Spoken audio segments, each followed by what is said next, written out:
कुछ बातें हो चुकी थी, कुछ बातें रह गई थी। तो जैसे मैंने कि आपको बताया था पिछले वीडियो में, मेरे जो अपडेट करा था मैंने, उसमें मैंने आपको बताया था कि ओबीसी वालों की चांसेस कम है। लेकिन क्या हुआ कि ऐसा लग रहा था जैसे वो मैं मतलब मुझे कुछ ऐसा पता चला कि शायद वो डीमोटिवेटिंग लगा मेरे जो दोस्त हैं, जो मुझसे जुड़े हुए हैं। तो मैं ये चीज़ें क्लियर करना चाहती हूँ कि देखिए 27% आरक्षण का ये जो मुद्दा है, अगर इतना ही आसान होता तो काफ़ी जल्दी ये चीज़ें रिजॉल्व हो चुकी होती।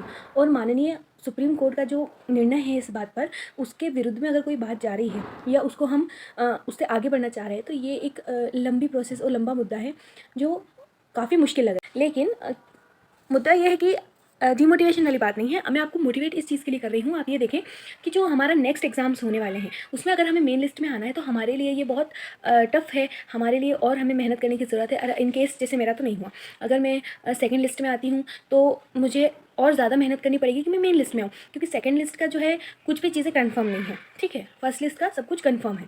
तो इसलिए अगर हम देखे जाएँ तो कोई भी डिमोटिवेशन वाली बात नहीं है, आप उसको इस तरीके से ना लें। आप अपनी मेहनत करें, हमें पढ़ना ज़रूर है, हमें कुछ भी हो, सेकंड हो, फर्स्ट लिस्ट हो, कुछ भी हो। अगर जिसका नहीं हुआ क्या वो पढ़ना छोड़ देगा? तो ऐसा तो नहीं है ना, नहीं हुआ है तो हम और पढ़ेंगे। तो इस हिसाब से चीज़ें चल रही हैं। तो आप बिल्कुल भी इस चीज़ को लेकर डिमोटिवेट ना हो और एकदम पॉजिटिव रहें। जो भी होगा ठीक है ना, चांसेस बहुत कम है लेकिन है, ये मान के चलते हैं हम बस। तो इसके लिए आप अपनी बिल्कुल पढ़ाई पे ध्यान दीजिए, हम लोग आपके साथ हैं। जो भी दोस्त जैसे भी मेरे साथी हैं जो मुझसे कुछ भी बोलते हैं, कमेंट में कोई कुछ बात पूछते हैं, तो मैं प्रॉपर उसका जवाब देती हूँ, है ना। और अपने वीडियो से मैं रेगुलर इसलिए नहीं हो पाती हूँ क्योंकि अब थोड़ा सा फेस रहते हैं, कुछ अप डाउन चलता रहता है ऐसा। बाकी इसके अलावा ऐसी कोई भी खास दिक्कत वाली बात नहीं है। तो आप अपनी बिल्कुल पढ़ाई करें। और एक खास ज़रूरी बात पे मैं बात करना चाह रही हूँ कि आज मेरी कोचिंग में मैं क्लासेस ले रही हूँ अभी पटवारी की, क्योंकि मेरा मैथ्स थोड़ा सा वीक है और थोड़े सब्जेक्ट और प्रॉपर करने के लिए। तो अभी मीन टाइम में मैं पटवारी की प्रिपरेशन भी जारी रख रही हूँ। तो मैं क्लासेस लेती हूँ, तो वहाँ पे जो हमारे सर हैं उन्होंने हैबिट को लेके बहुत अच्छी अच्छी बातें बताई हैं कि हमारी हैबिट हमें कैसे दूसरों से बेहतर और हमारे जीवन में हमें आगे बढ़ाती है, ठीक है। वो एकदम डायरेक्ट इम्पैक्ट किसी चीज़ पर नहीं डालती है, लेकिन इनडायरेक्टली हमारे सफल होने में या असफल होने में हमारी आदतें भी उसमें बहुत बड़ा रोल निभाती हैं। तो वो सारी बातें मैं रिपीट ना करके मैंने सोचा कि क्यों ना जो सर ने मुझे बातें बताई हैं, जो क्लास में बातें कही हैं, तो वो आपके साथ शेयर करूँ। तो आप इस क्लिप के बाद मैं उस क्लिप को ऐड कर रही हूँ जो सर ने बताई है। तो थोड़ा सा लॉन्ग रहेगा वो वीडियो, थोड़ी सी ज़्यादा बातें हैं, कुछ कहानियाँ हैं, कुछ एग्जाम्पल्स हैं, लेकिन मुझे वो बहुत अच्छी लगी और ट्रूली सच भी है। तो मैं उसको धीरे धीरे अपनी मतलब इम्पैक्ट ला रही हूँ, उसको इंक्लूड कर रही हूँ। तो मैं भी चाहती हूँ कि आप सबके साथ वो शेयर करूँ, ठीक है। कंपटीशन के इस दौर में मैं चाहती हूँ कि आप लोग भी उस चीज़ को जाने समझे और हैबिट्स क्या है हमारी लाइफ में, क्यों इंपॉर्टेंट है, क्या रोल प्ले करती है, वो आपको भी पता चले। आप अपनी जो शेड्यूल है उसको कैसे बेहतर बना पाएँ। तो ये कुछ चीज़ें हैं जो पढ़ाई से अलग है लेकिन जुड़ी हुई हैं, तो उसको सुधारने से हमारी काफ़ी सारी चीज़ें सुधर जाएंगी।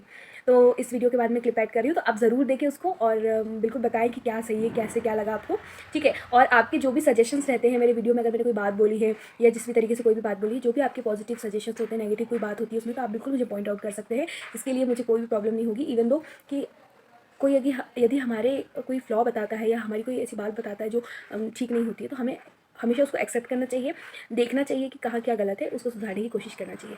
तो फिर से आप बिल्कुल ऐसा ना सोचें, नो डिमोटिवेशन, कोई डिमोटिवेशन नहीं है, सब पॉजिटिव है, सब कुछ ठीक है। बस आप पढ़ाई करें। मैंने ये बिल्कुल नहीं बोला कि आप पढ़ाई करना छोड़ दें, बस यही चाहती हूँ कि आप पढ़ाई करें, ठीक है। आपका हो रहा है, नहीं हो रहा है, क्यों नहीं हो रहा है, कैसे बेहतर करें, इस पर ध्यान दें। तो इसी के साथ थैंक यू सो मच। और अब आप आगे क्लिप देखिएगा। और आज देवउठनी 11 से, तो आप सभी को उसकी भी ढेर सारी शुभकामनाएं। Thank you. बहुत कुछ भी कर, और ऐसा भी नहीं है कि उन्हें बहुत सारे मतलब क्या बोले सुविधाएं मिली थी। कई सारे तो बिना सुविधाओं के बहुत कुछ कर रहे हैं, मतलब आपसे भी बुरी स्थिति में थे तो भी आपके ऊपर में आके वो बहुत कुछ कर रहे हैं। बस ये था कि मेरे टाइम पर शायद मुझे बताने वाला है, समझाने वाला नहीं था, मैं आपको समझा। आपकी उम्र में कई सारे बच्चा आपसे भी कम खराब परिस्थितियों में, आपसे भी ज्यादा खराब परिस्थितियों में रहकर बहुत अच्छा कर रहे हैं। आप देखना उनकी हैबिट अच्छी है, अपनी हैबिट खराब है। क्योंकि हमने अगर हमारी हैबिट अच्छी करनी होती तो हम यहाँ बैठे नहीं होते भाई। हम यहाँ बैठे हैं केवल और केवल हमारी हैबिट के चक्कर, हमारी आदतों के चक्कर। हमारी आदतें क्या है? आप देखो एक ऐप आता है, आप उसको डाउनलोड कर लेना अपने मोबाइल में, आपको पता चलेगा आप कितना समय व्हाट्सएप पे या अन्य चीजों पे बिताते हो जिनका आपके सक्सेस से कोई लेना देना नहीं। आधे से ज्यादा समय चला जाता है और आपको पता भी नहीं चलता कहां थक जाता है। सबसे ज्यादा खराब किया था समय किसने? यूट्यूब ने। फिर रील्स। रील्स ये नशा है एक प्रकार से। आपको पता है हम एक रील देखते हैं और कब हम 25 रील देख चुके होते हैं, कब 1 घंटा खत्म हो गया हो तो पता भी नहीं चलता है। और हमें लगता है क्या 20 सेकंड की तो रील है, और 20 सेकंड की 10 सेकंड की रील है, लेकिन वो कच्चा बादाम देखते देखते इतने कच्चे बादाम देख लेते हैं कि अपने ही बादाम खत्म हो जाते हैं। आप समझो, ये जहर है, जहर जो हमारे जीवन में एकदम उड़ेना गया है। और जो कच्चे बादाम पे नच रहे हैं या एक्शन कर रहे हैं या काला चश्मा पे डांस कर रहे हैं, वो कमा रहे हैं और हम सिर्फ उनको देख के मजे ले रहे हैं। और हम अपना पूरा समय खराब कर रहे हैं, पैसा खराब कर रहे हैं, जीवन खराब कर रहे हैं, और सबसे बड़ी बात बुद्धि खराब कर रहे हैं। बुद्धि, एक बात बताओ, आप जिस चीज में अपनी बुद्धि को ज्यादा लगाओगे उसी में चलेगी कि नहीं चलेगी? आपको अगर एक कमरे में 1 साल के लिए एक कहानी है बहुत तगड़ी, मतलब बहुत बड़ी नहीं है, ऐसी इंटरेस्टिंग नहीं है, छोटी सी है, आप देखना शायद किसी ऑपरेशन में नहीं, मैं बता दूंगा कहां पर है, मैंने बस एक बार पढ़ ली थी थोड़ा बहुत। उसमें यह था कि लड़का रहता, दासी उसका लड़का रहता है और एक महल होता है राजा रानी का, उनकी लड़की रहती है। तो राजा रानी की जो लड़की रहती है, दासी एक बार महल घुमाने के लिए अपने लड़के को ले गई, चलो तुम्हें महल घुमाते हैं, जबकि वहां आना अलाउ नहीं था, लेके चला गया लड़का।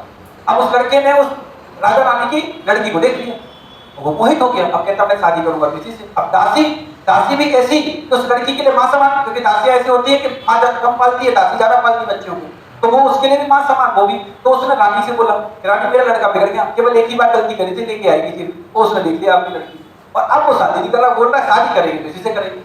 तो रानी समझदार थी, वो कहती ठीक है कोई दिक्कत नहीं, शादी करना है तो योग्यता लानी पड़ेगी, रानी की लड़की है, राजा रानी की लड़की है, आपको वो योग्यता होनी चाहिए, आप कर लो शादी, मना थोड़ी कर। उस लड़के को बुलाया जाता है, कहा जाता है आ जाओ बताओ, कहते हैं हमें शादी करनी है। तो बोलते बताओ क्या कारण है, ऐसा क्या चीज है जिसके कारण तुम्हें मेरी लड़की से शादी करनी है, क्योंकि तुमने एक ही बार देखा है, तुम जानते तो हो नहीं, व्यवहार में पता नहीं उसका कैसा है, क्या है क्या नहीं था, ये तक नहीं जानते, तुमको बोल भी पाती है कि नहीं बोल पाती, तुमने ऐसा उसमें क्या देखा? तो लड़का थोड़ा हिचक गया, वो कहता क्या देखा, कैसे बता, लेकिन फिर भी बताया कि मुझे उसके होंठ अच्छे लगे, मुझे उसका दिमाग चेहरा अच्छा लगा, मुझे उसकी चाल अच्छी लगी, मुझे ओवरऑल वो पूरी अच्छी। तो उसने कहा सीधी बात है, तुम शारीरिक जो उसकी मोहित है उसको मोहित हो, ठीक है मैं फिर भी शादी करूंगी, लेकिन 1 साल बाद कर ही दूंगी मैं तुम्हारी शादी उस लड़की से, बता अपनी लड़की से। तो कहता ठीक है कर दो। कहते लगे 1 साल तक तुम्हें मेरी बात माननी पड़ेगी, 1 साल तक मेरी बात माननी पड़ेगी। वो कहते आप जो करवाना करवा लो, 1 साल लेके शादी करो। वो कहते ठीक है। तो लगा 1 साल तक तुम्हें एक ऐसी जगह रहना पड़ेगा जहां हम रखेंगे, ऐसा खाना खाना पड़ेगा जैसा हम खाना खिलाएंगे, ऐसी पुस्तकें पढ़नी पड़ेगी जैसी पुस्तकें हम पढ़ाएंगे, सिर्फ 1 वर्ष तक जो हम कहेंगे वो करना पड़ेगा। तो लड़का मान ठीक है, कहता है 1 साल बाद शादी कर देना, जैसा आप बोलोगे हम वैसा करेंगे। तो लड़के को राज दरबार में कहीं एक कमरा दे दिया गया, उस कमरे में उसको बैठा दिया गया। अब उसका रूटीन रानी ने अपने हिसाब से डिसाइड कर दिया। क्या किया, उसको रोज खाना में वो मिला करता था जो सात्विक हुआ करता था, तेल मिर्च मसाले इन सब चीजों पर पाबंदी, सिर्फ फ्रूट्स मिला करते थे या फिर कुछ ऐसा खाना मिलता था तो बहुत जल्दी इजी टू डाइजेस्ट हो, इजी टू डाइजेस्ट। प्लीज इस बात को नोट कर लो आप लोग अपने जीवन में, वह खाना खाओ अभी विद्यार्थी जीवन में इजी टू डाइजेस्ट हो, ताकि जाके पिज्जा बर्गर कैसे बन जाओगे तो देखो। बात समझो, मोटापा बुरी बात नहीं है, कुछ लोगों की शारीरिक समस्या होती है इसके कारण मोटापा आता है, लेकिन कुछ लोगों की जीभ की समस्या होती है, तो जिनकी जीभ के कारण मोटापा आया है उनको दोष है। उसको ऐसा खाना दिया गया, किताबें भी धार्मिक पढ़ाएंगे, बहुत अच्छा गुरु भेजा गया उसको शिक्षा देने के लिए, तो उसको कुल मिला के ऐसा पूरा माहौल दे दिया गया सात्विक वाला। 1 वर्ष के बाद जब लड़का आया और रानी ने कहा तो तुम्हें शायद नाम गीतांजलि या क्या लड़की का ऐसा कुछ नाम रहता हो, कहते इस लड़की से शादी करना है, तो मुझसे कौन लड़की, तो भूल चुका था, मोह उसका पूरा जीवन से चला जा चुका था। कहता कौन लड़की, मैं नहीं जानता, वो लड़की अलग थी, वो लड़का अलग था, आज जो यहाँ बैठा है वो अलग है, और मैं किसी से मोहित नहीं हो सकता। मोहित होना खत्म हो गया। बोलो क्यों, कोई नया ज्ञान आया नहीं, उसकी क्या बदली गई, हैबिट। बस इतने के लिए कहानी समझाएगी। उसने ना उससे शादी की ना कुछ, उसने कहा है वासना, वासना जो होती है वो 3 प्रकार की होती है, एक होती है शारीरिक, एक होती है धार्मिक और एक होती है मानसिक। उन तीनों से उभर गया, और किस हिसाब से उभरा, जब उसने अपनी क्या बदली, हैबिट। लेकिन ना तो अपन राजा रानी जैसे हैं, ना 1 वर्ष की आपकी व्यवस्था की जा सकती है, ऐसा कुछ नहीं किया जा सकता हमारे जीवन में। तो हम अपने हिसाब से खुद तो करें, एक बार एक हैबिट निकाल कर, आप मैं कह रहा हूं पढ़ना बंद कर दो। स्वामी विवेकानंद से पूछा गया कि अगर आपको दूसरा जीवन प्राप्त हो और इसी प्रकार की प्रॉस्परस लाइफ आपको जीना हो तो इस जीवन से आप क्या चाहोगे अपने दूसरे जीवन। तो स्वामी विवेकानंद की बहुत अच्छी लाइफ थी, ठीक ऐसे सभी की बुद्धि से तो थी, पूरी दुनिया जान रही थी उनको। उन्होंने कहा अगर ऐसी प्रॉस्परस लाइफ आपको फिर से जीनी हो तो आप कौन सी 2 चीजें या फिर कौन सी चीजें चाहोगे तो इस जीवन से आपको मिल जाए। तो उन्होंने कहा बस 2 चीज, एक मेरा नियम और एक मेरी बुद्धि, कॉन्सेंट्रेशन पावर, बस इतना दे देंगे। उन्होंने भी क्या मांगा, जो उनकी हैबिट्स थी ना वो मुझे वापस मिल जाए, और जो मेरी कॉन्सेंट्रेशन पावर है वो मुझे मिल जाए, बाकी सब मैं देख। बाकी मुझे कुछ नहीं चाहिए, ना पैसा चाहिए, ना धन चाहिए, ना किसी कोई जानता, कोई नहीं भी जानता होगा तो भी कमा लेंगे। आपको क्या लगता है एक करोड़पति व्यक्ति को कहा जाए आज से तुम्हारी पूरी दौलत खत्म, तो रोड में खड़े हो, तो क्या वो भीख मांगने लगे?